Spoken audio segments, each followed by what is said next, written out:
Escanita, The Mavi Story. Dear Papa Dudut, may kasabihan na kapag mahal mo ang isang tao ay tanggap mo anuman ang pag-uugali niya. Pero may exemption yon, lalo na kung hindi na maganda ang inaasal niya. At bilang partner niya, responsibilidad mo na pagsabihan siya sa maayos na paraan upang maitama anumang ugali na hindi nakabubuti sa kanya. Yan ang eksaktong karanasan ko kay Paloma. Pero bago ko ipagpatuloy ang pagkukwento ay magpapakilala muna ako. Tawagin niyo na lamang po ako sa palayaw kong Mavi. 33 years old, taga Quezon City at nagtatrabaho bilang virtual assistant. Kung ilalarawan ko ang aking sarili, masasabi ko na may itsura naman ako.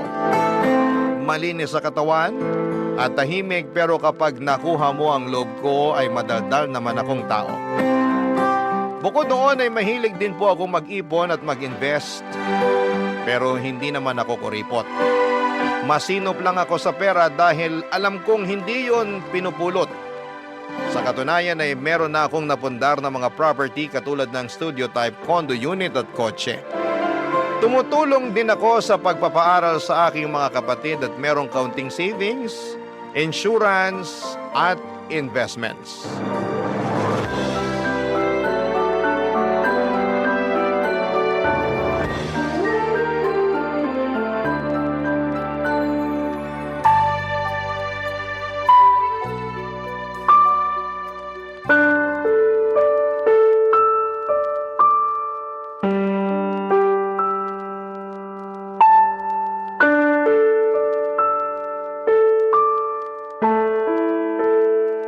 Babe, bakit mo ginawa yun? Alin ba? Yung kanina, nakalimutan mo na yata eh. Bitawan mo nga muna yung cellphone mo, mag-usap muna tayo. Pwede naman tayo mag-usap habang nire-replyan ko tong kaibigan ko, di ba? Saka ano bang pag-uusapan natin? Tapos na rin naman na yun. Kaya ako nga tinatanong kung bakit mo ginawa yun. Nakakahiya. Wala akong pakialam kung nakakahiya na pinatulan ko yung pinsan mong epal. Ang tagal ko nang nagtiis sa pagpaparinig niya sa Facebook na social climber ako ganito-ganyan. Sumusobra na siya. Kaya ayun, nung nakita ko siya kanina sa party, di na ako nakapagtimpi. Lalo patingin-tingin pa siya. Patingin-tingin pang gagat, bubulong-bulong pa sa mga kasama niyang mukhang hipong katulad niya. Babe naman. Huwag ka sa akin magalit. Hindi mo ba narinig yung sinabi ko? Narinig ko, pero di pa rin tama na hindi ka nagtimpi. Yung pinsan mo ang pagsabihan mo kasi sumusobra na siya. Bala ko rin talagang kausapin yung pinsan ko. Pero meron ka bang ebidensya na ikaw talaga yung pinariringgan niya sa Facebook? Hindi mo ba nababasa yung mga post niya? Hindi ako madalas mag-Facebook. Tsaka may nabasa ako isang beses pero wala namang binanggit doon na pangalan mo. Meron ba? Wala. Oh, wala naman pala eh. Pero alam ko patama sa akin yon kasi tinatamaan ako eh. Saka alam nating lahat na unang beses pa lang na pinakilala mo kami sa isa't isa, mainit na talaga ang dugo niya sa akin. Akala yata ng gagang yun hindi ako mapagpatol. Akala ko rin hindi ka mapagpatol. Kaya di mo ko masisisi kung bakit ako nagkakaganito. Ako yung hiyang-hiya kay tita kasi sa birthday party pa talaga ng pamangkin namin kay Umiksena. Buti na lang mabait si tita dahil mas pinili niyang pagpasensyahan kayong dalawa kaysa masira yung araw. Pero grabe, nakakahiya talaga kayo. Wala na akong magagawa dyan. Meron naman eh. Sana masinabaan mo pa pasensya mo. Sana imbis na awayin siya na nakikita ng iba, kinausap mo na lang sa isang sulok para di na kayo nakagawa ng eksena. Sana bago ka nagdesisyon ng ganun nagsabi ka sa akin para ako na mismo yung kumausap sa pinsan ko. Boyfriend mo ako, di ba? Oo nga, boyfriend kita. Pero paano ko masasabi sa'yo, busy ka sa pakikipagtawanan mo sa mga kaibigan mong lalaki? Nakakahiya naman na istorbuhin ka, di ba? Bakit ka mahihiya? Wala namang kaso yun, lalo mahalaga naman yung sasabihin mo. Basta! O ano? Sasabihin mo na naman na hindi mo akalain na papatol pala ako. Pwes, sorry kung hindi ako perpekto. Paloma naman, hindi ganyan ang ibig kong sabihin. Tsaka wala namang pinanganak na perpekto sa mundo, di ba? Oo, pero yun ang pinapalabas mo at yun ang nararamdaman ko. I'm sorry. Sorihin mong mukha mo. Masama yung loob ko sa'yo. Bakit naman? Alam mo naman yun, tatanong-tanong ka pa. Dati ka bang baliw? Ano ba namang klaseng pananalita yan? Ay, sorry kung na-offend ka. Buti pa iwanan mo na lang ako rito sa room. Gusto ko mapag-isa. Pumunta ka na lang muna sa pamilya mo, baka hinahanap ka na nila eh. At pag nakita mo yung pinsan mong epal, sabihin mo hindi ko siya aatrasan kahit saan kami abutin. Masyado ng mapapel, tupiin ko siya sa 8 dyan eh. Papadudot 6 na buwan na kaming magkarelasyon ni Paloma at pinakilala siya sa akin ng kaibigan ko. Nagustuhan ko naman siya agad dahil nasa kanya na halos lahat ng tipo ko sa isang babae. Noong bago pa lamang kami ni Paloma ay napakatahimik niya at mahiyain. Pero habang tumatagal ay nagiging madaldal na siya at kung ano-ano ng bagay ang ginagawa niya. Isa na nga doon ang pagiging palaaway at palapatol niya sa lahat ng bagay. Hindi lang naman ang pinsan ko ang pinatulan niya. Mahilig din siyang makipagbangayan online at mag-comment ng kung ano-ano sa isang post. Kaya nga hiyang-hiya ako sa nangyari sa birthday party ng pamangkin ko. Buti na lang at hindi pala away ang pamilya namin kaya pinagpasensyahan at pinalagpas na lamang nila ang ginawang eksena ng girlfriend at pinsan ko. Pero humingi ako ng dispensa at sa kabilang banda ay kinausap ko ang aking pinsan tungkol sa akusasyon ni Paloma. Bagay na pinabulaanan naman niya. Mas lalo lang tuloy akong na-stress sa kanilang dalawa, papadudot. At wala rin naman akong gustong kampihan kaya nga naggalit at nagtampo sa akin ng girlfriend ko. Pero makaraan, papadudot, ang ilang araw ay nagkabati naman kaming dalawa.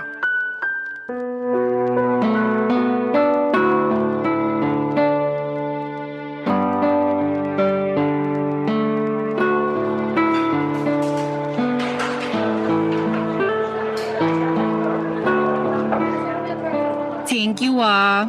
Saan? Sa panlilibre mo sa akin. Nung nakaraang araw pa ako takam na takam sa burger at fries na to. Alam mo namang hindi ako basta-basta makakabili ng cravings ko dahil magkukulang yung sahod ko para sa pamilya ko. Oo, alam ko yun. Tsaka maliit na bagay lang naman tong panlilibre ko. Boyfriend mo ako, di ba? Sana sinabi mo na nung nakaraan ka pa pala nagka-crave rito para nabilhan kita. Hindi na, nahihiya rin kasi ako sa'yo. Ikaw naman? Totoo naman yun. Lagi ko kasing naiisip na ikaw yung taya sa mga labas at gala natin. Ay, kailan kaya ako makakapag-ambag ng mas malaki-laki ano? Pag nakaluwag ka na. Pero saka mo na yun isipin.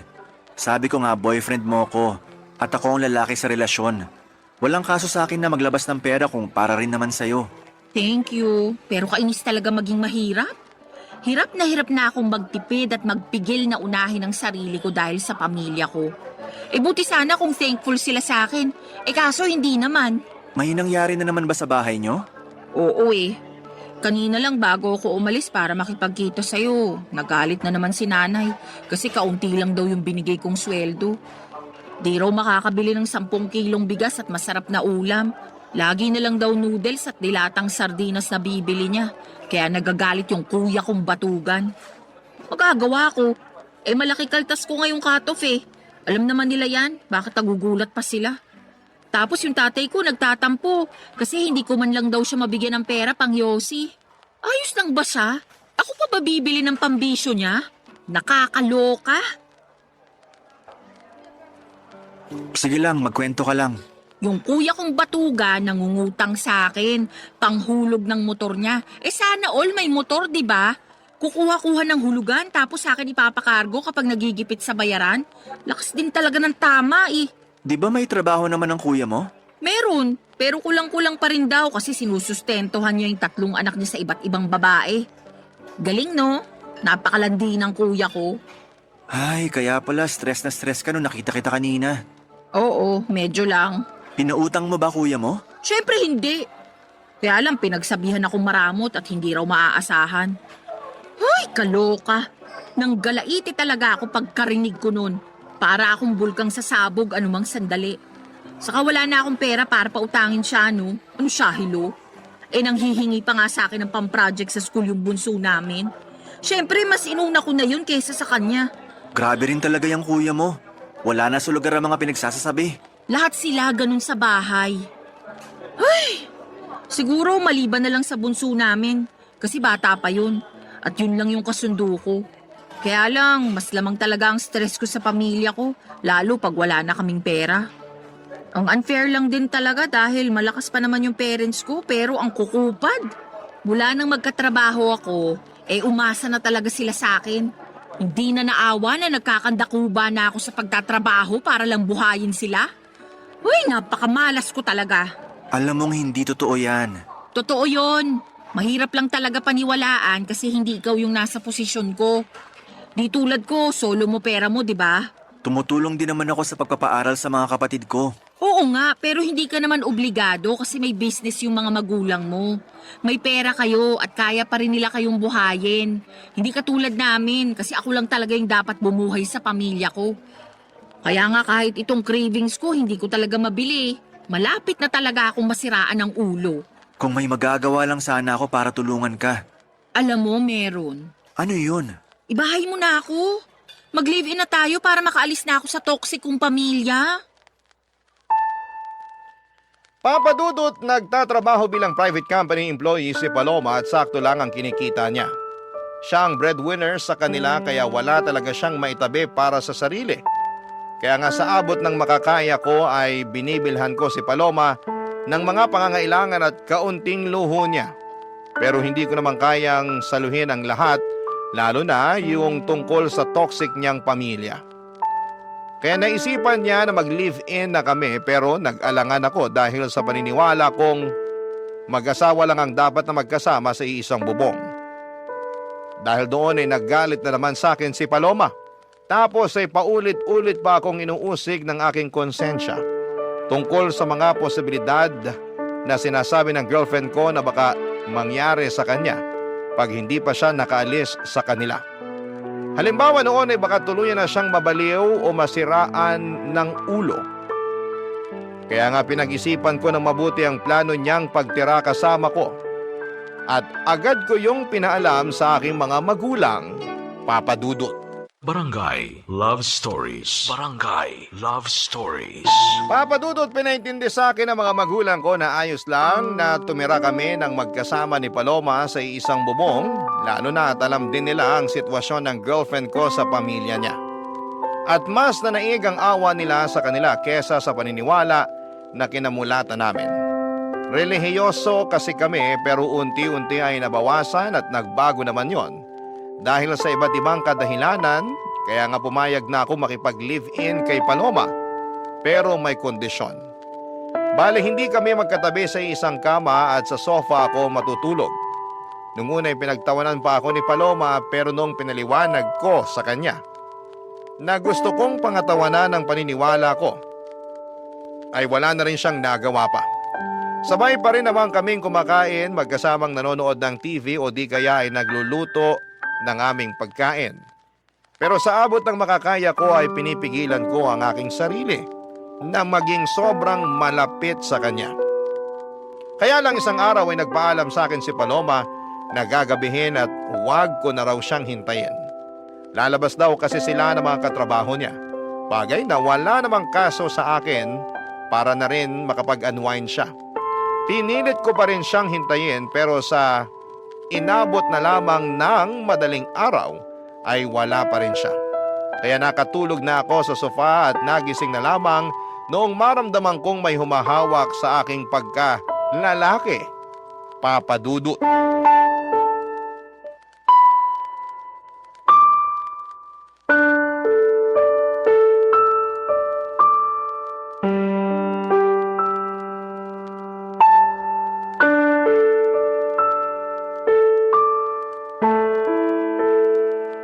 Sabi na gusto mo rin talaga? Kunwari ka pa?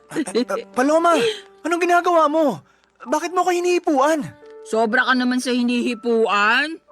Baka nakakalimutan mong girlfriend mo ko. Hindi ko nakakalimutan yon. Alam kong girlfriend kita pero totoo namang hinihipuan mo ko. Bakit? Di mo ba nagustuhan? Hindi. Kasi alam mo naman yung paniniwala ko pagdating sa bagay na yan, di ba? Oo, at nakakabwisit ka. Bakit ka nabibwisit? Napag-usapan na natin to, di ba? Sabi mo naiintindihan mo ko. Kahit tinawanan mo muna ako at inasar-asaran nung una. Totoo namang sinubukan kong intindihin, pero habang tumatagal, pakorni ka na ng pakorni eh. Kalalaki mong tao, nagpipigil ka, nandito na tayo oh. Magkasama na tayo sa iisang bubong. Ba't di mo pa ako sunggaban at samantalahin? Naririnig mo ba yung sarili mo? Naman, tingin mo sa akin, bingi? Hindi, pero nakakagulat na sa katulad mo pa talagang babae galing yung mga salitang yun. Girlfriend mo naman ako at boyfriend kita. Tingin mo sasabihin ko yun sa ibang lalaki? Ano ako, gaga?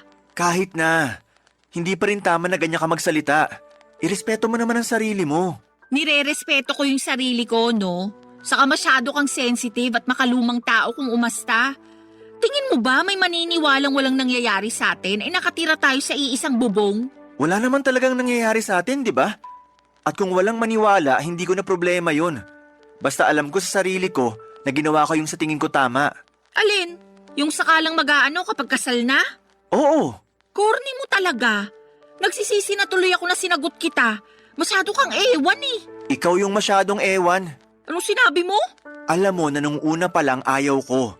At iniiwasan ko makipag-live-in sa'yo hanggat di pa tayo kasal. Pero gusto mo na kamo para makaalis ka na sa pamilya mo. Pumayag naman ako, di ba? Okay lang din sa pamilya ko. Ibig sabihin, nag-adjust ako para mapagbigyan yung gusto mo. Salamat sa pag-a-adjust mo. Pero baka nakakalimutan mong may hiningi ka ring kondisyon. At yun yung hindi tayo magtabi sa kama sa pagtulog. Tama ka. At pumayag ka naman, di ba? Papaalala ko lang sa'yo. Pumayag nga ako pero ewan ko sa'yo. Hindi naman malaking pabor yun. Umasa ako na naiintindihan mo pinanggalingan ko. Pero mukhang nagkamali ako matapos mong gawin yung bagay na ginawa mo kanina lang. Bakit ba big deal pa rin sa'yo na hinipuan kita? Mukhang gusto mo rin base sa reaksyon ng ano mo kanina. Hindi ko gusto. At natural na reaksyon lang ng katawan yun. Di ko yun mapipigilan. Sus, natural na reaksyon daw. Totoo naman eh. Para kang tanga. Kalalaki mong tao, ikaw pa yung iwas ng iwas sa ganyan. Hindi ako sanay Daig mo pa yung babae kung umasta. Nasasaktan ako sa mga sinasabi mo sa akin. Kinumpara mo pa ako sa iba. Sensya na, pero ano magagawa ko? Sinasabi ko lang kung ano yung nasa isip ko. Hindi lahat ng naisip mo dapat mong sabihin. Lalo na kung makakasakit ka lang din ng kapwa. Hindi ka lang pala makalumang tao, balat sibuyas ka rin. Ay nako, ewan ko sa'yo Paloma. Ay, mas ewan ko sa'yo. Pakaarte mo. Babae na nga yung lumalapit sa'yo, ayaw-ayaw ka pa dyan. Sure na ba yan? Sige na, try lang natin. Please lang, tigilan na natin tong usapang to. Nakainom ka eh. Mabuti pa matulog ka na dun. Inaantok na rin ako. Uy, kainis ka talaga. Para kang ewan. Siguro, ayaw mo lang talaga sa akin, no? Alam mong hindi totoo yan. He, ewan ko sa'yo. Papadudot kahit na masama ang loob ko kay Paloma dahil sa ginawa niya ay mas masama pa rin ang loob niya sa pagtanggi ko sa kanya. Hindi naman kasi ganun yon, hindi sa ayaw ko siya pero iniiwasan ko lang talaga na may mangyari sa amin lalo na at hindi pa kami kasal. Alam ko baka tawagin niyo kong hipokrito at nagmamalinis dahil magka-live-in na kami ni Paloma pero ginagawa ko lang ang alam kong tama at nararapat gawin bilang isang lalaki. Kaya lang ay hindi yon maintindihan ni Paloma at gulat na gulat ako sa ugali niyang yon. Lalo pang nadagdagan ang sama ng loob ko nang insultuhin niya ako at ang paniniwala ko. Pero alam ko na meron lang din siyang pangangailangan kaya nagawa niya ang bagay na yon. In short ay pinatawad ko si Paloma at pinalagpas ko ang mga nangyari. Doon ko na naisip na mag-propose ng kasal sa girlfriend ko, bagay na walang pasubalin niyang tinanggap. Papadudot mahal ko si Paloma at masaya ako dahil ikakasal na kami.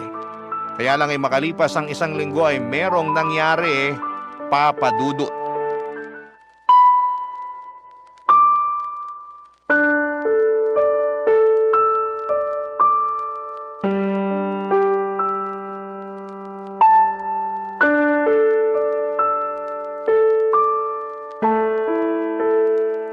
Babe naman, bakit ganun yung mga sinabi mo kay mama? Naalin ba?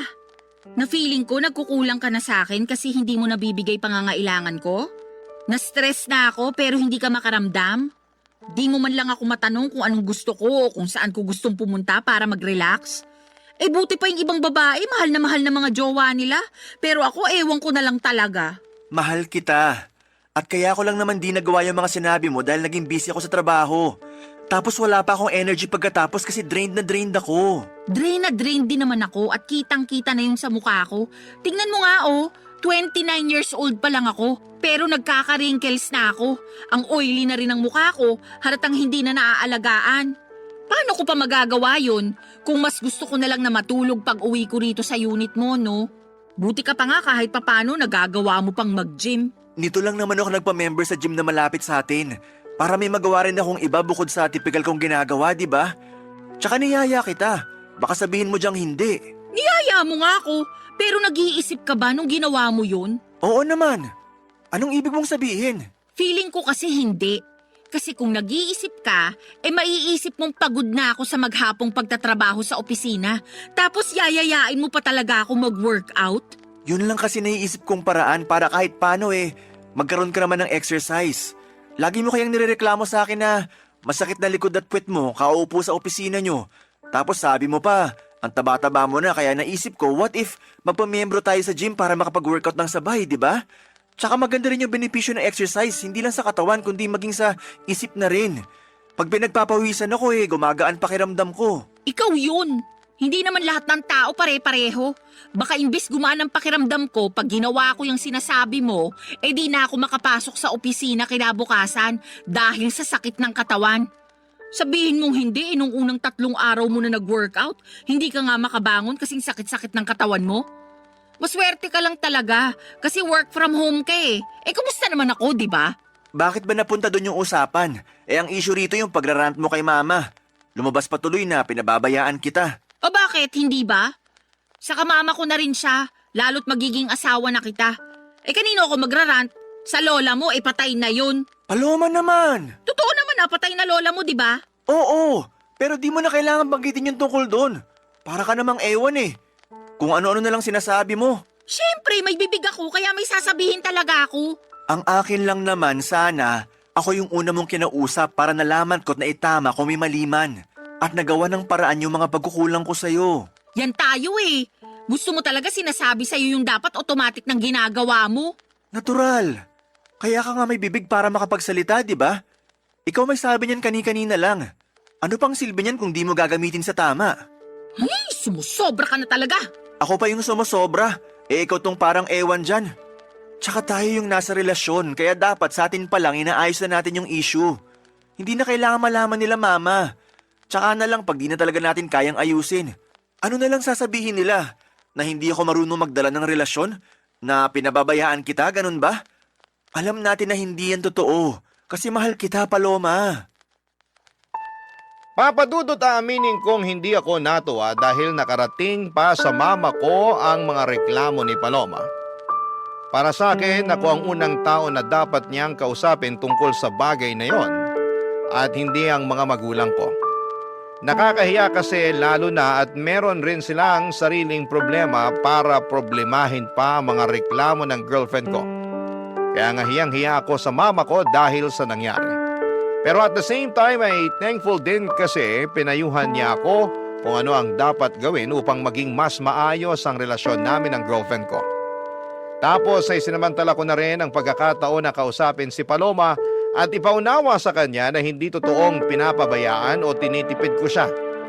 Kung nabawasan man ang oras at pera na naibibigay ko sa kanya ay dahil lamang nag-iipon ako na para sa pangkasal namin. Kaya lang ay ewan ko ba sa girlfriend ko kung bakit pakiramdam niya ay pinagdadamutan ko siya.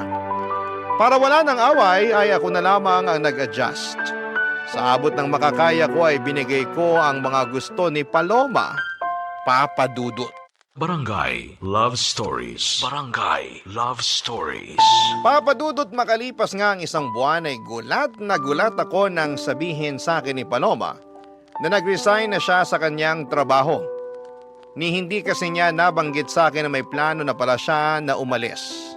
Basta sinabi lang niya na ayaw na niyang magtrabaho dahil nabuburyo at napapagod na raw siya. Pero sa kanya pa rin humihingi ng sustento ang pamilya niya. Kaya problemado siya kung paano makapagbibigay sa kanila. Kaya ako ang umako ng responsibilidad na yon dahil magiging pamilya ko na rin naman ang pamilya niya. Pero labis talaga akong nahirapan at nabigatan sa buhay noong nadagdagan ng responsibilidad na nakaatang sa aking mga balikat.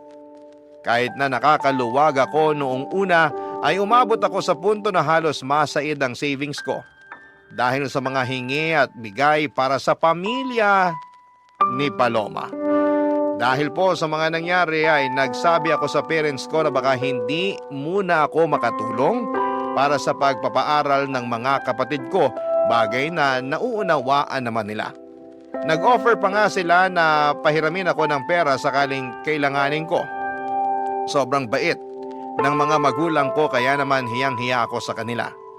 Doon ko na naisipang kausapin si Paloma tungkol sa sitwasyon pero meron namang ginawa ang magaling kong girlfriend, Papa Dudut.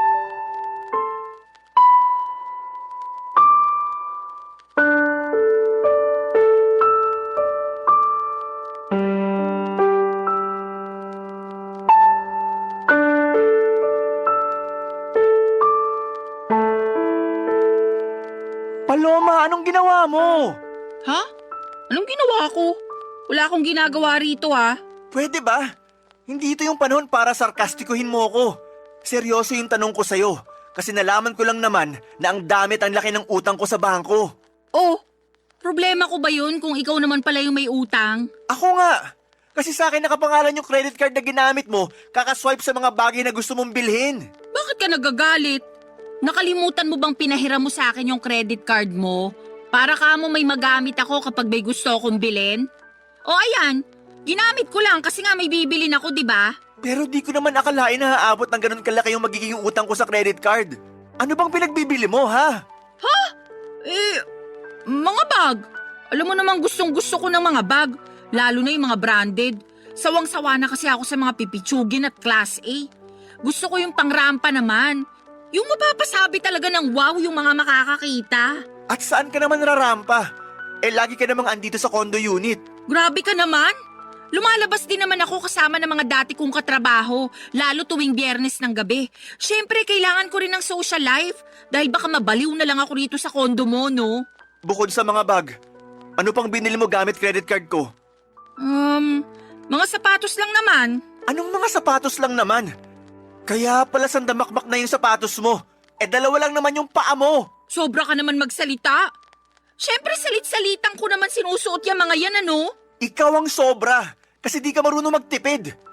Ano pa, bukod sa mga bag at sapatos? Ha? Bakit ba gusto mo pang isa-isahin ko? Hindi mo ba nabasa yung mga statement of account? Sagutin mo na lang, kasi gusto ko sa'yo mismo nang galing. Oo na. Ano pa ba?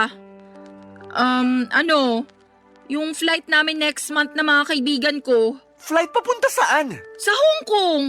Alam mo namang pangarap kong makapag-ibang bansa, di ba?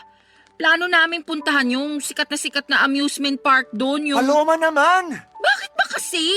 Tanong-tanong ka pa. Sige nga, paano ko ngayon babayaran tong mga kinaskas mo sa credit card ko? May trabaho ka naman, di ba? Ang laki-laki pa nga ng sweldo mo, kayang-kaya mo na yan. Malaki ang sweldo ko pero malaki rin ang mga gastusin ko. Baka nakakalimutan mo na cargo ko pa pamilya mo. Hindi ko nakakalimutan yon. Sa lagay nanunumbat ka, ganon. Magiging asawa mo na nga ako, di ba? Ibig sabihin, ang pera mo, pera ko na rin. Ang pamilya ko, pamilya mo na rin.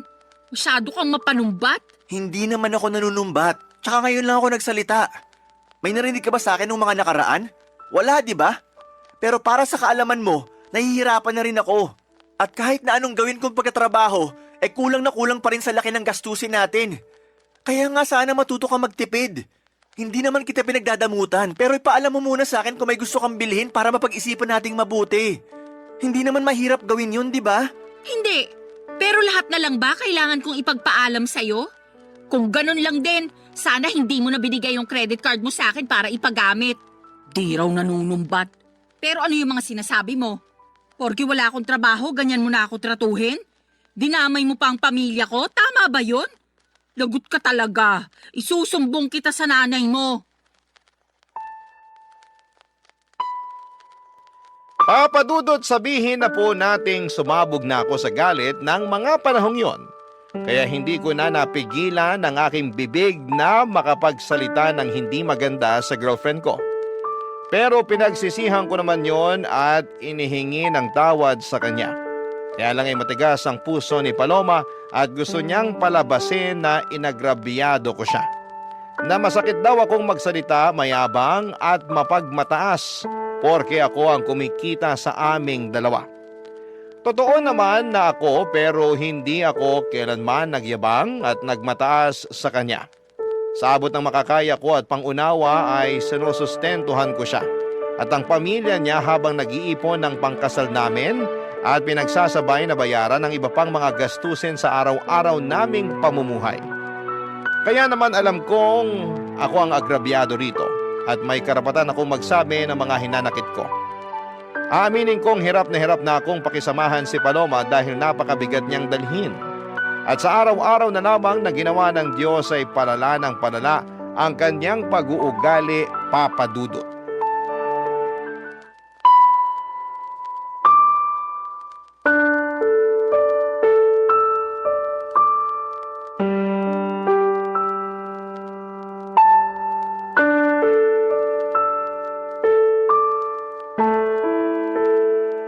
Babe, ano na naman bang ginawa mo? Ginawa na naman saan? Sinabi ko pa naman kina mama na available yung kotse para gamitin nila sa outing nila ng mga kumare niya. Para lang malaman na wala na sa parking yung sasakyan ko. Oo, kasi pinakuha ko kay kuya kanina yung gagamitin nila sa family outing namin. May problema ba dun? Meron! Oy, ba't ka sumisigaw dyan? Nakakaaburido ka naman eh. Nakuha mo pa talaga magtanong at maaburido? Ako nga dapat na magsabi niyan. Kasi natulog lang ako, tapos pagising ko wala na yung kotse ko. Hindi mo ba narinig yung sinabi ko? Pinagamit ko kay kuya kasi magsiswimming daw sila nila nanay at tatay sa kanong kapatid ko.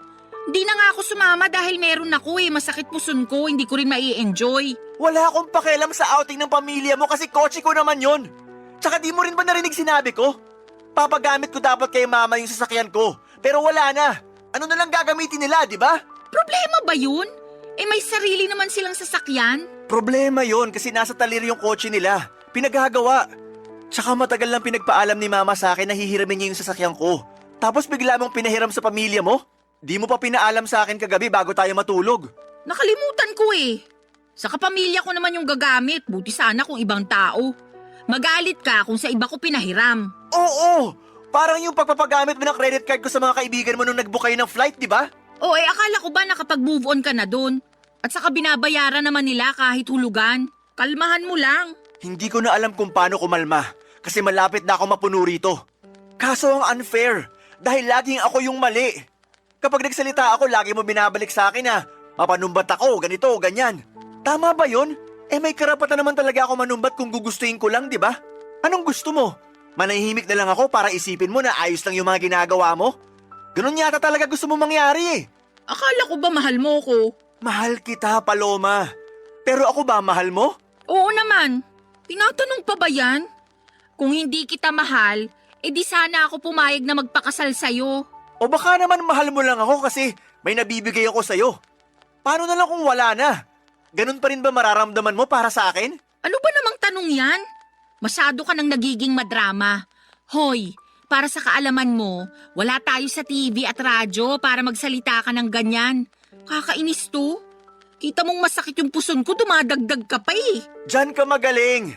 Imbis na sagutin ng diretso yung tanong ko, kung ano-ano na namang sinasabi mo. Alam mo, napapagod na ako. Napapagod na ako sa relasyon natin.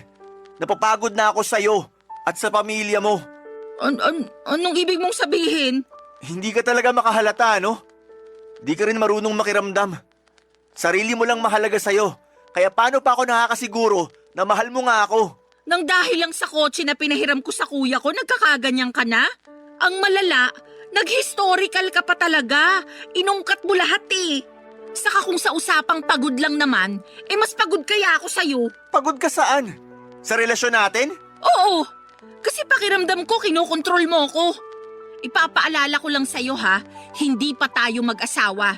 At kahit mag-asawa na tayo, wala ka pa rin karapatang diktahan yung buhay ko. Bigla ko tuloy na miss maging malaya. Yung walang iniisip o pinoproblemang mababaw na issue. Sige, Simula sa araw na to, malaya ka na. Ha? Anong sabi mo? Sabi ko, simula sa araw na to, malaya ka na. Kasi nakikipaghiwalay na ako sa'yo. Tapos na tayo. Papa Dudut, nagmakaawa pa sa akin si Paloma na bawiin ko ang pakikipaghiwalay ko sa kanya. Pero naging matigas ako ng mga panahong yon.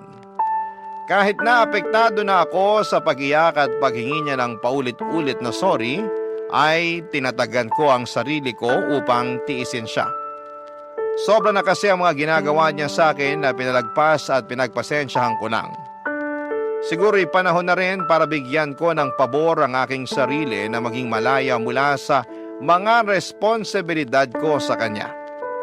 Walang nagawa si Paloma noong nakipaghiwalay na talaga ako sa kanya.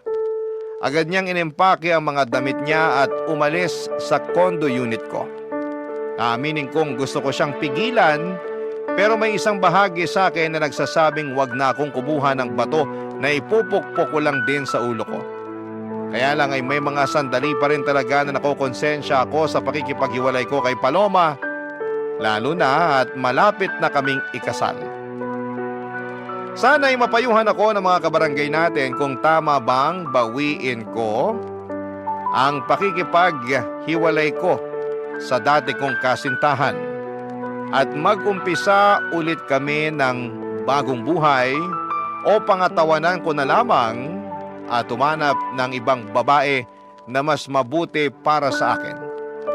Aaminin ko na mahal ko pa rin si Paloma. Hanggang dito na lamang ang sulat ko, Papa Dudut. Maraming salamat po sakaling mapili po ninyong i-ere ang kwento ng buhay ko. God bless and more power sa Barangay Love Stories. Ang inyong forever kapuso at kabarangay forever, Mavi. Dear Papa Dudut, good day sa inyo at sa mga bumubuo ng Barangay Love Stories, tawagin niyo na lamang po ako sa pangalang Solana. 29 years old, taga Cardona, Rizal at isang online seller. Pero dati ako nagtatrabaho sa isang private company. Sa kasalukuyan ay buntis ako sa first baby namin ng husband ko, pero meron na akong unang anak sa ibang lalaki. Panati ko talaga ako ng programa ninyo, Papa Dudut, at hanggat maaari ay wala akong kinakaligtaang episode sa radyo. Kumbaga ay hindi kumpleto ang pananghalian hanggat hindi kami nakatune in kay Papa Dudut. Tapos isang araw ay naisipan kong magpadala ng sulat sa inyong programa upang marinig ko namang umere ang sarili kong kwento. Kahit naman paano ay merong makukuhang aral at inspirasyon ang mga kabarangay natin sa mga karanasan ko sa buhay. Magsisimula ang lahat taong 2023 kung saan ay sa edad kong 27 years old ay gustong-gusto ko nang mag-asawa. Kaya lang ay wala pa nga akong boyfriend noon, bagay na nakadagdag pa sa aking frustration. At palagi ko yung sinasabi sa aking nanay, Papa Dudut.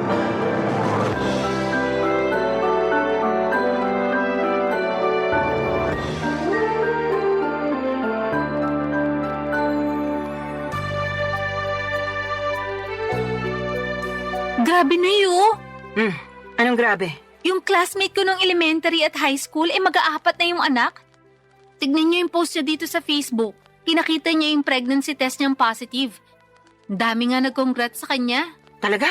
Tingin nga. Galing, di ba? Kasing edad mo lang din yan, ano? Mas matanda po ako ng 1 taon sa kanya. Ibig sabihin, 26 years old pa lang siya tapos nakaapat na anak na? Mismo. Naku, napakasipag naman nila mag-asawang gumawa ng bata. Hayaan mo na po, buhay naman nila yan eh. Sa bagay, mahalaga lang naman dun hindi napapabayaan yung mga bata. Kahit mag-anak pa sila ng 100, ayos na ayos lang. Grabe naman po sa sangdosena. Aba, nangyayari naman yun na. Kami nga 18 magkakapatid, di ba? Mas grabe pala kayo, Nay. Ay, ewan ko sa'yo, Solana. Minsan napaka-OA mo. Sobra naman po kayo. Oh, totoo naman. Diyan pa lang sa mga reaksyon mo, akala mo unang beses mo palang narinig na 18 kami magkakapatid. Sensya na po. Hala, Kinasal na pala siya? Sino? Ito po oh, dati kong katrabaho. Nagpunta na rin po siya dito sa bahay ng birthday niyo. Siya lang talaga in-invite ko noon kasi okay naman siyang kasama. Natatandaan ko nga na katulad mo wala pa rin siyang asawa nun. Pero masaya naman ako kasi sa wakas kinasal na siya. Masaya rin po ko. Pero sobra naman kayo sa pagsasabi na katulad ko wala pa siyang asawa. Noon yon kasi ngayon kasal na siya. Sa katotoo naman na wala ka pa rin asawa, di ba? Pati nga boyfriend, wala pa rin Kaya nga medyo nalungkot po ako. Ha? Bakit? Kasi tumatanda na ako pero wala pa rin ako nakikilalang lalaki na mamahalin at gugustuhin pakasalan. Ay, ayoko pong tumandang dalaga at mamatay na hindi pa nararanasan ang sarap ng buhay. Pinagsasasabi mong sarap ng buhay ang hirap kaya magkaanak lalo na sa panahon ngayon, ano? Napakamahal ng mga bilihin at serbisyo. Kung mahirap ka, dapat manahimik ka na lang sa isang tabi. Siyempre, pagsisikapan naman po namin na magiging asawa ko yung pamilya na bubuuin namin. Hindi namin ipaparanas sa magiging anak namin yung hindi magandang buhay. Sa bagay, di naman kita mahahadlangan kung ramdam mo na dyan sa mga buto-buto mo na gusto mo nang mag-asawa at bumuo ng sarili mong pamilya. Kahit na mahirap ang buhay, masarap pa rin na meron kang asawa at mga anak. Kaya, sige, humayok at maghanap ka na ng magiging boyfriend. Siguraduhin mo lang na yung mapipili mo yung lalaking responsable, marunong sa pamilya, mabait, may pangarap, hindi lang para sa sarili, kundi lalong-lalo na sa inyong magiging anak nyo, at higit sa lahat, hindi mapanakit. Nako, subukan ka lang niyang saktan, lalatiguhin ko pati mata niya. Si nanay talaga, wala pa nga Sinasabi ko lang sa'yo yung gagawin ko kapag maling lalaking napili mo, kaya ayusin mo paghahanap ng matinong mapapangasawa, ha? Boyfriend po muna, wala pa nga akong boyfriend Kala ko, diretso kasalan kasi atat na atat ka na dyan Nay talaga, O bakit? Totoo naman sinasabi ko sinabi ko bang hindi? Buti na yung nagkakaliwanagan. Masyado talaga kayo mapangasar. Para namang di mo ko kilala. Mapang-asar talaga ako at nasa iyo na lang kung maaasar ka. Pero seryoso nak, kung anong magpapasaya sa'yo, gawin mo. Marami-rami ka na rin sinakripisyo para sa pamilya natin. Panahon na para mapagtuunan mo naman ang pansin ng sarili mong buhay. Papa Dudut, masyado kasi akong naging tutok sa pagtulong sa pamilya namin simula mawala ang aming tatay. Bata pa kami noon na talagang ginapang kami ni nanay sa paghahanap buhay. At bilang panganay sa 3 magkakapatid ay sadya kong kinalimutan ang pagla-love life at ang aking sarili. Pero aminado akong gusto ko na talagang bumuo ng sariling pamilya that time at masaya naman ako kasi suportado ako ng aking nanay. In fact, siya pa ang kontodo push sa aking makipag-date o magpaligaw kaya ginawa ko ang mga payo niya. Bilang unang hakbang ay nag-install ako ng dating app sa aking cellphone. Nagpatulong pa nga ako sa best friend ko na pumili ng maganda at pinaka-the best kong picture na gagawin kong display profile. First time ko lamang kasing gumamit ng dating app at sa tanang buhay ko, isa pa lang ang nagiging boyfriend ko. Pero matagal na yon dahil nag-aaral pa lamang ako sa high school at sa pagkakatanda ko ay umabot lamang kami ng 1 buwan. Fast forward. Meron ako nakilala at nakamatch na lalaki sa naturang dating app na gamit ko ng mga panahon na yon. 2 linggo rin kaming nag-usap bago kami nag-decide na magkita na. At may nangyari na nga sa amin ang unang araw na yon. Kaso makalipas ang 1 buwan at kalahati, bigla na lamang siyang naglaho na parang bula, Papa Dudut.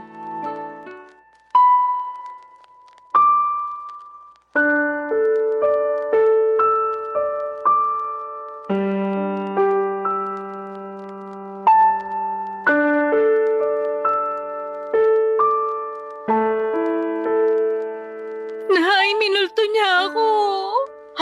Sino? Yung lalaki na kilala ko online at naka-date. Minulto niya na ako. Paano minulto? Bakit? Namatay na ba siya? Nay naman Pinatay mo naman agad yung tao. Sabi mo kasi minulto ka, kaya anong iisipin ko kung di namatay na pala yung tao, di ba? Yun na nga. Kaso buhay na buhay pa po siya. At ang ibig sabihin ko sa minulto, naglaho na lang siya bigla na parang bula. Bigla na lang siyang hindi nagparamdam. Hindi ko na matawagan. At hindi na rin siya nagre-reply sa mga text ko. Naku, minulto ka nga. Sumalangit nawa. Nay naman eh. Sabi mo sa akin, nagkakamabutihan na kayo, di ba? Opo. Akala ko rin papunta na kami sa pagiging mag-boyfriend-girlfriend kasi okay naman yung date namin. Nagsabi pa nga siya na plano niya akong ligawan at pumayag naman ako. Kaya lang... Kaya lang ano? Nawala siya bigla pagkatapos siya makuha sa akin yung pagkababae ko. Hala ka. Ibig mo sabihin, sinabi mo ng perlas ng silanganan. Opo. Naku, nalintikan na. Teka, Nay, nasusuka ako. Ay, sinasabi ko na nga ba? Pumunta ka doon sa lababo. Doon ka sumuka. Naku. Ay, hindi kaya buntis ka? Pwede po ba yun? Oo naman. May nangyari sa inyo kamo. Tapos nagkakaganyan ka. Malamang buntis ka. Ay, niregla ka na ba? Hindi pa nga po eh. Mag-iisang linggo na. Nalintikan na talaga. Paano nga po kung buntis ako? Ano nang gagawin ko? Bigla akong tinakasan ng tatay ng anak ko. Hindi ko alam kung anong gagawin mo, pero siguraduhin mo muna na buntis ka nga. Magano ka? Mag-pregnancy test. Ayoko po. Anong ayaw mo pinagsasasabi mo dyan? Natatakot po ako eh. Paano kung positive? Wala na tayong magagawa dyan. Saka na lang natin isipin kung ano yung susunod nating gagawin kapag totoo na buntis ka nga. Pesting buhay naman oh. Ngayon pa talaga nangyari to kung kailan bigla namang nawala yung nakabuntis sa akin. Kasalanan mo rin naman kasi. Sana bago ka bumuka ka dyan, sinigurado mo muna na gumamit ng proteksyon yung lalaking yon. Oh, kita mo nangyari. Tingin ko, nakatunog yun na mabubuntis ka niya. Kaya biglang naglaho na parang bula. Wala naman po sanang kaso kahit mabuntis niya ako eh. Kaya lang ang kiniinis ko, iniwan niya ako bigla. Akala ko pa naman nagkakaintindihan na kami. Na mahal na namin ang isa't isa. Pero mukhang hindi po pala ganon. Hindi talaga. Kasi nakuha na niya yung gusto niya sa'yo. Napakasama niyang tao. Sinabi mo pa. Sana makarma siya sa pangiiwan niya sa'yo at sa magiging anak niyo kung totoo nga na buntis ka. Kinakatakot ko lang po na baka hindi ko kayanin. Alin? Yung pagbubuntis ko po. Ewan, naguguluhan pa po ko, nalilito. Masyado mabilis yung mga pangyayari. Kahit na anong mangyari, kailangan mong kayanin dahil nandiyan na yan. Alangan namang ipalaglag mo yung dinadala mo Malaking kasalanan niya sa Diyos. Tsaka, hindi ka na bata, Solana. Nung nakaraan lang, paulit-ulit mong sinasabi na gusto mo nang magkaanak at magkaroon ng pamilya, di ba? O ayan na, magkakaanak ka na sakaling buntis ka nga. Kaya dapat kayanin mo. Huwag kang mag-alala. Nandito ang nanay. Akong bahala. Gagabayan kita. Papadudot ng sumunod na araw ay nakumpirma kong buntis nga ako. Buti na lang talaga ay nandyan ang nanay ko dahil kung wala siya malamang ay hindi ko na alam ang aking gagawin. Dahil sa biglang pagtakas ng lalaking nakabuntis sa akin ay natakot ako sa responsibilidad ng pagiging nanay sa baby na nasa sinapupunan ko ng mga panahong yon. Kaya nga malaki ang pasasalamat ko kay nanay dahil to the rescue siya. At kahit na extra challenge ang naging pagbubuntis ko ay si nanay ang katuwang ko, Papa Dudut. Unti-unti ay natutuhan kong mahalin ang baby na dinadala ko ng mga panahong yon. Inisip ko kasi na tama naman ang sinabi ni nanay. Walang kasalanan ang anak ko sa ginawa ng tatay niya. Sadyang meron lamang mga lalaki na hindi marunong magtaguyod ng pamilya. Nasa una lang magaling at duwag naman sa responsibilidad. Malas lamang ako kasi ganong klase ng lalaki ang natagpuan ko, Papa Dudut. Barangay Love Stories. Barangay Love Stories. Papadudot, makaraan ng 9 na buwan ay naipanganak ko ng malusog ang aking panganay. Nag-leave ako noon sa opisinang pinapasukan ko at noong matapos yun ay agad na rin ako nagbalik trabaho. Kailangan ko nang magdoble kayod upang matustusan ang pangangailangan ng anak ko. Alam ko na simula maging nanay ako ay dapat huli ko nang isipin ang aking sarili dahil laging unang-una ang kapakanan ng baby ko. Kaya lang ilang buwan pa lamang akong nagtatrabaho ulit ay nakaramdam na ako ng matinding kapaguran. At hindi yon yung klase ng pagod na nawawala kapag pinahinga mo, kundi naghahalo-halong pagod mentally and physically. Doon ko rin napagkumpara ang sitwasyon ko bilang single parent sa aking ibang katrabaho na merong healthy relationship sa kanilang mga asawa. Gusto ko lang naman ang katuwang sa buhay at mag-aalaga sa akin dahil matagal na panahon din ako ang nag-aalaga sa iba. Pati ba naman sa sarili kong anak ay ako pa ring mag-isa. Kaya nga binanggit ko yon sa nanay ko dahilan para sermonan niya ako ng todo-todo, Papa Dudut.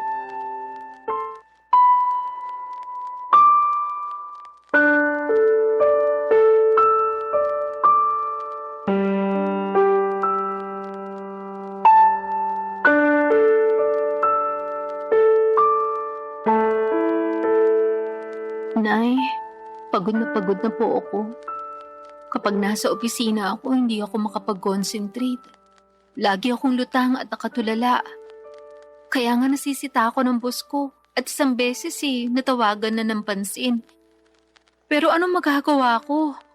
Gusto ko na lang umuwi nung time na yon at magmukmuk sa higaan. Kaso alam kong hindi ko naman yun magagawa dahil kailangan kong alagaan yung anak ko pagdating ko rito sa bahay. Medyo mahirap nga yung pinagdaraanan mo, anak. Pero wala ka naman magagawa kasi kailangan mo magtrabaho pa rin para sa anak mo. Yun na nga po Imbis na sana nagpapahinga na lang ako rito sa bahay natin. At ako na yung nag-aalaga sa baby ko, kailangan ko pang umalis para magtrabaho. Thankful po ako na inaalagaan niyo yung anak ko. Pero ewan ko ba? Ano ba kasing problema? Pagod ka nga lang ba talaga o ano? Sa tono mo kasi para kang nagsisisi na nagkaanak ka. Yung totoo? Oh, sabihin mo yung totoo. Tama po kayo. Nagsisisi po ako na nagka-baby ako. Sula na naman! Kung naiintindihan lang ng anak mo yung sinabi mo, malamang magtatampo yung bata. Sarili niyang ina, pinagsisisihan siyang sinilang sa mundo. Ano pong magagawa ko kung yun ang nararamdaman ko? Wala, di ba? Tsaka bago kayo magsalita ng ganyan, iintindihin niyo muna yung pinagdaraanan ko. Naiintindihan ko yung pinagdaraanan mo dahil nanay din ako. Partida, isa pa lang yung anak mo. Tapos kayo, 3 pa nga na inire ko. Pero ang kaibahan natin, kasama niyo po si tatay sa pag-aalaga at pagpapalaki sa amin bago siya inagaw sa atin ng kamatayan. Tapos ako simula nang pinagbuntis ko yung baby ko hanggang pinanganak, mag-isa lang ako. Ewan ko kung nasa ng lupalop ng impyerno na napunta yung tatay ng batang yan. Nakakagigil lang talaga pag naaalala ko. Huwag mo namang sisihin yung anak mo sa katarantaduhan at pagiging irresponsable ng tatay niya sa'yo. Sino pong sisisihin ko? Napapagod na po ako magtiis at magkunwari na ayos lang yung lahat. At saka inggit na ako sa mga kasamahan ko sa opisina na merong mabubuting kinakasama at asawa. Ha? Bakit naman? Siyempre, ako wala. Kaya napatanong na lang ako sa Diyos kung bakit ang unfair niya sa akin. Hindi naman ako makasalanang tao Nagpapakitino naman ako sa abot na makakaya ko. Pero bakit pinarusahan niya pa rin ako? Sobra ka naman! Para mo na rin sinabing pagpaparusa yung pagkakaroon mo ng anak. Totoo naman po. Ay, maghinay-hinay ka nga sa mga sinasabi mo. Kawawa naman yung anak mo, Wala pa siyang kamuwang-muwang sa mundo, tapos pinag-uusig na agad siya ng sarili niyang ina. Yun po kasi nararamdaman ko. Ano pong magagawa ko? Meron kang magagawa. Sana pinigilan mong maisip yan. Para hindi mo na naramdaman kasi maling-mali yan. Doon pa lang sa mainggit alam mong hindi na magandang katangian yun. Sana ganun lang kadali yung gusto niyong mangyari. Wag Kasi puro sarili mo yung isipin mo, lalo may anak ka na. Dapat pag nanay ka na, isantabi mo yung nararamdaman mo at pagtuunan ng pansin yung anak mo. Paano ko nga po magagawa yun kung napapagod na ako? Ay, sana talaga hindi na lang ako pumayag na ituloy yung pagbubuntis sa batang yan. Aray ko! Bakit niyo ako binatukan, Nay? Nagtatanong ka pa talaga kung ano-ano yung sinasabi mo dyan. Kinabutan ka nga! Hindi naman kasalanan ng apo ko na nabuo siya dahil sa kapusukan niyo Tapos sasabihin mo na sana hindi mo na lang tinuloy yung pagbubuntis mo sa kanya. Sumusobra ka na talagang babae ka! Papadudot doon ko mas napagtanto ng husto na mahirap maging single parent at kung may choice lamang akong baguhin ang kapalaran ko ay gagawin ko. Oo, mahal ko nga ang anak ko pero nawawalan pala ng saysay ang lahat pag nanaig na yung labis na pagod. Tinanim ko sa isipan ko na ang aking anak dapat ang priority ko bago ang sarili ko pero mas nanaig sa akin ang kagustuhan na makatagpo ng lalaki na magiging katuwang ko sa buhay at mag-aalaga sa akin bilang kapareha niya at kung loloobin ay may bahay. Kaya nga nagsimula ulit ako makipag-usap online kahit na inuusig pa rin ako ng aking konsensya at ng mga sinabi ni nanay. Naiintindihan naman daw niya ako pero nandun pa rin yung sermon niya tungkol sa dapat mas pagtuunan ko ng pansin ang aking anak bago ang sarili ko. Para sa akin ay hindi niya talaga ako nauunawaan. Hindi nagtagal ay meron akong nakausap na lalaki sa dating app at mabilis lang din kaming nagkapalagaya ng loob, papadudot.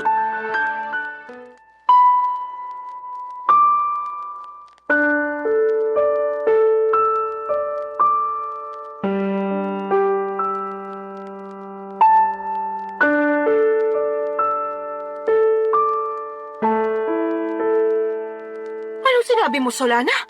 Pakiulit nga kasi parang nabingi yata ako. Nay naman Ulitin mo kundi mababatukan kita. Sabi ko po, willing akong sumama sa lalaking nakakausap ko kung yayayain niya akong makipag-live-in sa kanya. Anong sinabi mo? Sasama ka sa lalaking yun Paano yung anak mo? Sige nga.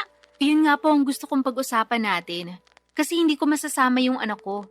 Hindi ko pa nga sinasabi sa kanya na may anak na ako kasi, ayoko lang. Pakiramdam ko pag ginawa ko yun, baka mawalan siya ng gana sa akin. Kasi bihira lang naman yung lalaki na nagkakagusto at sumiseryoso sa mga single mom. Kahit na! Mahalaga pa ba yon? Opo, mahalaga yun kasi mahal ko na siya. Sa lagay, mas pipiliin mo pa yung lalaking yun kaysa sa sarili mong anak, Solana. Hindi ko naman po inaalis yung pagiging nanay ko sa anak ko. Gusto ko lang po magsimula ng panibagong buhay. Magsimula ng panibagong buhay na hindi kasama yung anak mo, ganun ba? Opo, Kanino mo naman iiwan yung apo ko, Aber? sa inyo po. Ay, anak ka naman ng teteng. Ayaw niyo po ba? Napakagagamong babae ka. Ano ba namang pag-iisip meron ka? May pasabi-sabi ka pa na hindi mo inaalis pagiging nanay mo sa anak mo pero ipapaalaga mo sa akin. Kahit na mahal ko yung apo ko, ikaw pa rin na nanay niya yung dapat na mag-alaga sa kanya. Alam ko naman po yun. Pero hindi ko na po siya kayang alagaan. Ano bang pinagsasasabi mong babae ka? Paano hindi mo kayang alagaan Hindi naman mahirap alagaan yung anak mo. Napakabait niyang bata, normal din siya. Walang karamdaman, kaya paano mo nasasabi yan? Tatapatin ko na po kayo, Nay. Ayoko na po sa anak ko na yan kasi bunga siya ng pagkakamali. Oo, wala siyang kasalanan. Pero hindi ko lang talaga siya mapigilang sisihin sa ginawa ng tatay niya sa akin nung araw. At kahit na anong gawin ko paulit-ulit lang na bumabalik yung pangiiwan sa akin ng lalaking yun sa tuwing nakikita ko yung anak namin. Kaya sabihin niyo, paano ako makakausad? Gusto ko nang kalimutan yung pangyayaring yun. At ito lang yung paraan na pwede kong gawin. Napakapangit ng paraan mo, sa totoo lang. Pangit na po kung pangit, pero desperado na ako. Tsaka wag po kayo mag-alala, kasi susustentuhan ko pa rin naman yung anak ko. Magtatrabaho pa rin ako ng mabuti para sa kanya. Pwede ka namang magtrabaho ng mabuti nang hindi mo siya kinakailangang iwanan sa akin Ewan ko ba naman sa'yo, nak? Bakit ganyan ka mag-isip? Awang-awa tuloy ako sa anak mo kasi nagkaroon siya ng nanay na katulad mo. Para sa kaalaman mo hindi lang perang pambili ng pangangailangan niya yung dapat na binibigay mo sa anak mo. Kailangan din niya ng pagmamahal mula sa'yo. Pero hindi ko na nga po kayang ibigay yun sa anak ko. Kaya kayo na lang po yung magbigay nun sa kanya. Naniniwala naman po ako na marami kayo nun sa puso nyo. Yung sa akin kasi, ubus na para sa anak ko. At kung meron man pong natitira, konti na lang. Tapos para na lang yun sa sarili ko. Mahirap namang magbigay ng pagmamahal sa iba kung hindi ko uunahing mahalin yung sarili ko, hindi ba? Ibang klase mga katwiran mo, bulok at baluktot. Papa Dudut, parang kinurot ang aking puso sa iyak ni nanay dahil sa naisip kong iwanan ang anak ko sa kanya para makisama sa lalaking nakilala ko online. At kahit na sinosustentuhan ko pa rin naman ang bata ay hindi pa rin sapat yon. Pero kahit na anong gawin kong pagsaalang-alang sa sitwasyon ay nadaig pa rin ako ng aking damdamin. Mas nanaig ang kagustuhan kong sumama sa lalaking nakilala ko at magsimula ng panibagong buhay. Alam ko po na maraming magagalit sa akin ng mga kabarangay natin dyan at may mga magsasabi na hindi ko naman talaga mahal ang anak ko. Mahal ko ang anak ko pero mas mahal ko ang aking sarili ng mga panahong yon. At kahit na pangit pakinggan, paano ko makapagbibigay ng pagmamahal sa iba kung hindi ko naman uunahing mahalin ang sarili ko kahit nakapalit noon ay ang pagtakas sa responsibilidad ng pagpapakananay sa aking panganay, Papa Dudut. Barangay Love Stories. Barangay Love Stories. Papa Dudut, hindi nagtagal ay sinagot ko na nga ang lalaking nanliligaw sa akin at makaraan lang ang isang buwan ay niyaya na niya akong makipag-live-in. Bale, tumira kami sa Taytay Rizal dahil doon naman siya nagtatrabaho. Hindi alam ng live-in partner ko na meron akong anak sa unang lalaki. At sa totoo lang ay gusto ko na talagang hindi niya malaman, pero alam ko na wala namang lihim na hindi nabubunyag. Kaya sa huli ay inamin ko sa kanya ang totoo dahilan para maggalit siya sa akin. Hindi dahil may anak ako sa ibang lalaki kundi dahil hindi raw ako naging tapat sa kanya nung una pa lamang. Naintindihan ko naman ang pinanggagalingan ng galit niya, kaya humingi ako ng tawad.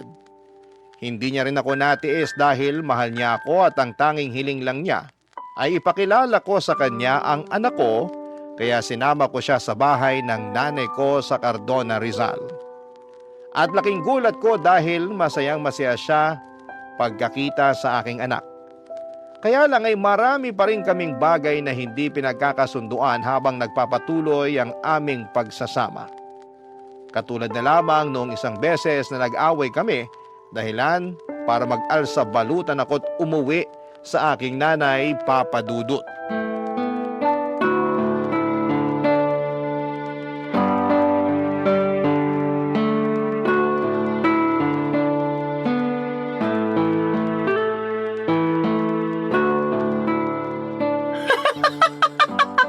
Ano nga ulit yung dahilan ng away niyo, anak? Sinabi ko na po, di ba? Paulit-ulit kayo eh. Hindi ko nang mapigilan. Bakit ba? Kaya sabihin mo na kasi ulit. Sige po, pero last na to ha. Feeling ko kasi inaasar nyo lang ako eh. Sige na, ano nga ulit yung rason? Bakit ka nag-alsa balutan paalis sa inuupahan niyo at umuwi ka rito sa atin? Nag-away po kasi kami nung kinakasama ko dahil binuksan ko yung delata ng paborito pala niya tapos inulam ko. Dilata lang pala, tapos pinag-awayan nyo na. Grabe, hindi ako makapaniwala para kayong mga bata. Hindi ko naman po kasi Ay, sinasadya na mabuksan yun. At saka siya naman may sabi na mag-ulam na lang daw ako ng delata dahil hindi nga siya nakapagluto. Nagkataon na overtime ako sa work. Tapos siya naman nagbago oras ng shift niya. Kaya umalis siya na maaga. Syempre, bilang wala na ring lakas magluto pa, naisip ko nga magbukas na lang ng delata. Ano ba kasing delata yon? Sardinas ba? Corned beef po, yung medyo mamahali na brand. Hindi mo ba alam na paborito niya yon? Alam ko po na paborito niya yun, pero hindi ko naman akalain na magagalit siya sa akin ng gusto dahil lang sa dilatang yun. As in, galit na galit siya. More on, tampo na para bang batang nagmamaktol yung lolo niyo. Akala mo kung sinong inapi. Ginising pa talaga ako para pagdabugan, matapos niya makitang nasa basurahan na yung delata na inulam ko kagabi. Nagkataon na isang piraso na lang yun, tapos plano niya raw ulamin pag uwi niya. Anong ginawa mo pagkatapos? Syempre, nagalit din ako kasi para siyang tanga. Kagigising ko lang nun tapos naalimpungatan pa ako sa sigaw niya. Tapos bubungaran niya ako ng sermon kesyo ganito ganyan. Aba, hindi rin po ako nagpatalo. Kaya sinagot ko siya para ipagtanggol yung sarili ko. Hanggang sa lumala na yung away namin at nakapagsalita na kami ng hindi maganda sa isa't isa. Hindi ko na po nagustuhan yung mga sinabi niya. Kaya nilayasan ko na siya. Pambihira talaga mga kabataan ngayon. Maliit na bagay pinalalaki kaya dumarami yung hiwalayan eh. Alam ko naman po na mababaw lang yun. Pero nasobrahan eh. Kung kinausap niya lang sana ako na maayos, baka lumabas pa ako at binilan siya ng paborito niyang delata. Di sana wala kaming problema. Hindi sana kami nagkasakitan sa mga sinabi namin sa isa't isa. Kaya lang, hindi ganun yung nangyari. At hindi ko kayang intindihin na ganun siya umasta porque paborito niya yung delatang kinain ko nang hindi sinasadya. Tama rin naman yung mga sinabi mo. Dilata lang naman yun. Kaya nga po. Tsaka sobrang sama lang talaga ng loob ko sa kanya. Sa dinami-rami ng tao na magsasalita sa akin ng ganun, siya pa talaga. Ayun, hindi na ako nakatiis, kaya nilayasan ko na siya. Hindi talaga maiiwasan yung pagkakaroon ng hindi pagkakaintindihan sa relasyon. Pero sana, huwag niyong hayaan na sirain ito yung pagsasama ninyo. Tama rin na umalis ka doon para makapag-isip-isip kayo pareho. Magpalamig ka muna rito habang malayo kayo sa isa't isa. Pero huwag niyong patagalin yung away ninyo. Hindi yun maganda. Ewan ko, Nay. Mahal ko naman po siya pero masakit talaga mga sinabi niya sa akin. Biruin niyo, sabihin ba naman ako matakaw kasi naubos ko rin yung dilata niya? Gutom na nga ako noon. Kahit naman ako na gutom, baka maubos ko rin yon. Yun na nga po. Medyo sumobra lang siguro yung reaksyon ng kinakasama mo para lang sa isang delata. Sa lagay, mas matimbang pa yung pagmamahal niya sa paborito niyang pagkain kaysa sa'yo na kinakasama niya. Tumpak ka dyan, Nay. Naku, pag pumunta yun dito, makakatikim talaga sa akin yun ng sermon. Salamat po. Ay, hindi lang pala siya kundi kayong dalawa. Bakit naman po ako nasali dyan? Syempre, pareho kayo nasa relasyon eh. At gusto ko lang ipaintindi sa inyo na hindi na kayo bata para pag-awayan yung ganong klase ng mababaw na bagay. Ay, umayos kayo. Kundi pag-uuntugin ko na talaga kayo. Papa Dudut, alam ko naman na mababaw lang ang dahilan ng pag-aaway naming yon. At pwede namang maayos kaagad kung may isa sa amin na magpapakumbaba. Pero pareho na kaming kinain ng matinding emosyon. Noong araw ding yon ay pinuntahan ako at sinundo ng kinakasama ko sa Cardona at nakipagbati sa akin. Humingi rin siya ng sorry kay nanay dahil naabala pa namin siya. Pero ayos lang naman sa nanay ko, sa halip ay pinayuhan niya kami na pag-usapan ng mga bagay-bagay at huwag na huwag agad paiirali ng galit. Kaya nga ginawa namin ang lahat para ayusin ang pakikipagkomunikasyon sa isa't isa para hindi na maulit ang mga nangyari.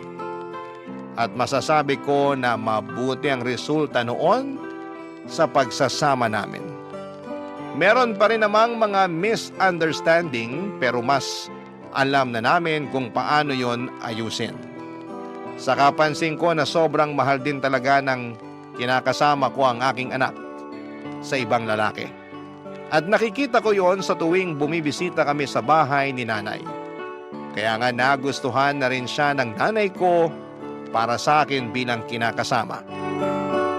Pero nitong March 2025 lang ay may sinabi ako sa nanay ko na labis niyang kinabigla, Papa Dudut.